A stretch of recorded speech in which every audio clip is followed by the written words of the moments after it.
독일의 위대한 시인이죠, 튼덜린. 그가 정신질환을 앓던 생애 마지막 35년 동안 쓴 시들을 분석한 글인데요. 이 시기에 그의 작품 세계가 어떻게 변했는지 그 차이가 정말 뚜렷하게 보이더라고요. 자, 첫째는요. 계절이 그냥 계절이 아니에요.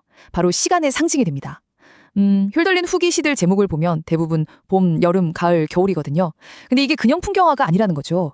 시인은 이 계절들을 통해서 시간 전체의 순환, 그러니까 그 영원하고 신성한 흐름을 이야기하고 싶었던 거예요. 구체적인 묘사보다는 시간의 어떤 장엄함, 바로 그 자체에 집중하는 거죠. 둘째, 인간과 자연의 깊은 단절이 드러나요. 이게 무슨 말이냐면 초기 시에서는 시인이 자연하고 완전히 하나였다면 이 마지막 시들에서는 인간이 그냥 수동적인 관찰자로만 등장해요. 시는 계속 인간과 자연은 조화로워 라고 말은 하는데 오히려 그 반복이 둘 사이에 깊은 거리감을 암시하는 겁니다. 그래서 시 속 인간은 개성도 없이 그냥 일반적인 존재로 그려져요. 마지막으로 시의 세계가 굉장히 추상적으로 변합니다. 특히 1838년 이후 시들을 보면요. 창밖으로 보이는 들판, 시내, 산, 이런 거에 고정된 요소들만 계속 반복해서 써요.